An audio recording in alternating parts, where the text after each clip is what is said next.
Hey, welcome to another episode of Justin's Leap to the Past. I'm Justin, and let's leap. Right now, I want to talk about my time as a vegetarian slash vegan. Now, my best friend growing up and throughout my wrestling career and throughout my adult days was Austin Aries, one of the most talented professional wrestlers in the world and one of the best people that I know. And he and I lived together for a little while, and both, of course, cut our teeth in the Minnesota wrestling scene. He went on to do amazing things in the wrestling business.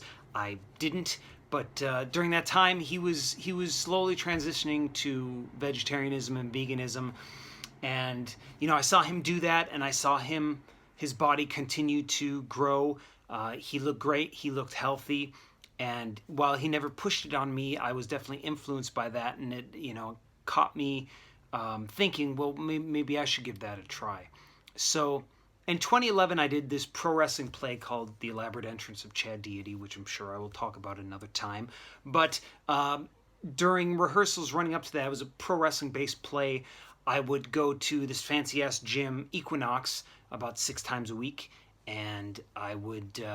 Basically, I got into a habit of overtraining and undereating, and that got me in really lean shape. I had really abs for the first time. But once that ended, I was sick for about a month, and then I got into the habit of training heavier and eating everything. So I would go to the gym, and I would come home and have like an entire Tombstone frozen pizza. And wasn't really caring what I was eating. Of course, I was in my late 20s at that point, so it wasn't a huge concern for me. But I started to realize I was getting a little pudgy. My family makeup, my genetic makeup, my dad's side is husky, and my mom's side is kind of skinny fat. So I would fluctuate between those two things depending on what my lifestyle was. So when I was in Minnesota as a pro wrestler, I was kind of huskier, and then when I moved to LA and kind of got out of that training, I became kind of skinny fat guy. And then as about 2012, when I was eating everything, I got a little huskier again. And I decided to give vegetarianism a try, veganism a try. And I was living in LA at the time, and being vegan in LA is relatively easy. Where I lived about 2-3 blocks away, there was a place called Samosa House, a vegetarian Indian kind of cafeteria style place. You get a big plate with a bunch of dishes on there, all vegetarian, delicious. A lot of other Indian food options. There was vegan restaurants like Native Foods in Culver City, which had big portions, very tasty stuff, meat equivalents. You could go to Trader Joe's and just stock up on whatever you want to cook at home. Chipotle had burrito bowls. I could make burrito bowls at home. There was a great vegan pizza place. Whose name escaped me. Actually, it was a regular pizza place with vegan pizza, and that was great because almost every restaurant had vegan options there. So then, in 2014, I went on tour with Guar, and I spent about 2 months in Richmond, Virginia for rehearsals and setup planning and everything. And there wasn't quite so vegetarian friendly, but I would still go to the grocery. I would buy my stuff, and Brad and Nicole, my beloved friends, Brad's the drummer of Guar. They put me up in their place, and I would be able to cook there and store my food there, and it worked pretty well. Then I went on tour, so it was, I want to say, like 6-7 weeks on the road. So we'd go different places, and I would look it up beforehand and find a really good vegan place to hopefully go for lunch, and then maybe get something for dinner. But there wasn't always time, so sometimes I ended up relying on whatever the venue would provide. Sometimes they had a chef who would make some great vegan stuff, and one of the support bands, the American Sharks, were also pretty much vegan, 3 vegan guys. So there was a little bit. I wasn't alone on the island basically. And yeah, sometimes there was good stuff. Sometimes I would get a clear plastic thing with lettuce, just lettuce, and they would go, "Oh, here's your dinner." Now, I was working my butt off from about 10 a.m. to 2 a.m. Yeah, 10 a.m. to 2 a.m. the next day.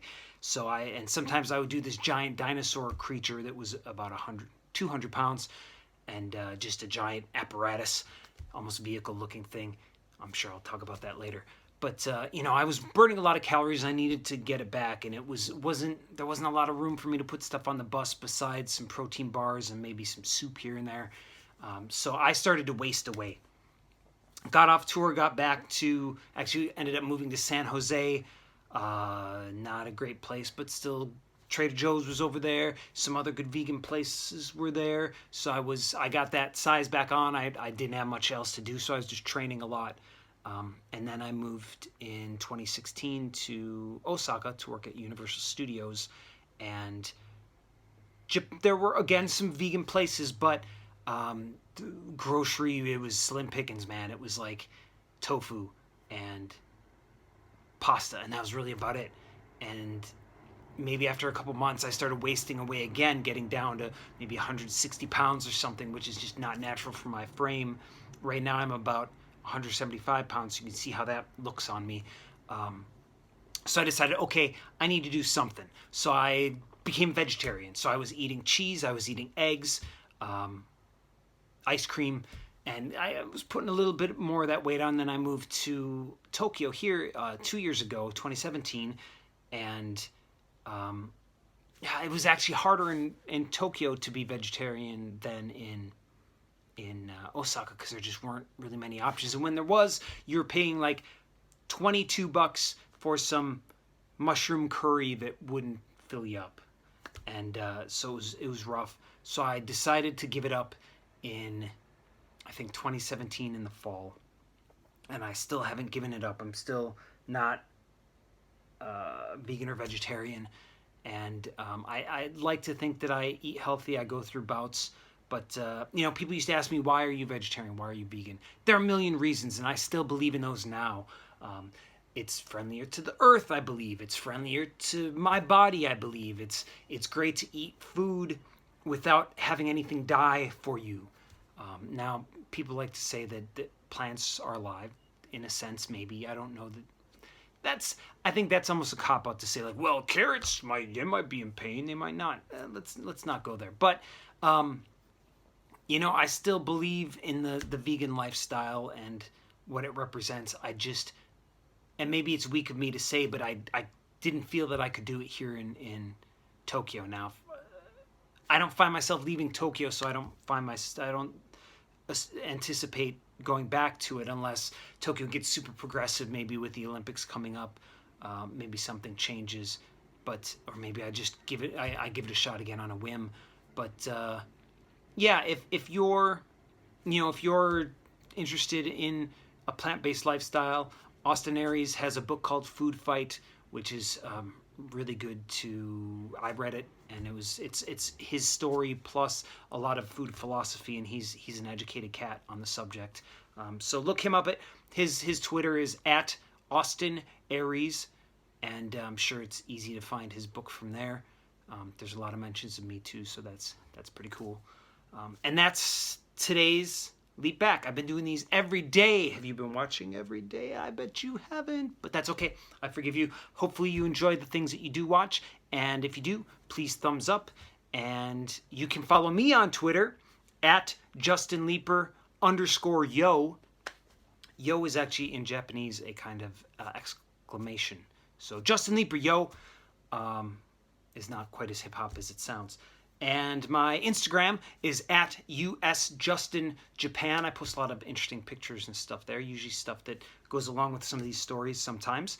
And yeah, interact with me. I will read your comments. I'll probably hit you back, and we can have a conversation that way or on other kinds of social media. And I thank you for watching today's episode of Justin's Leap to the Past. Bye.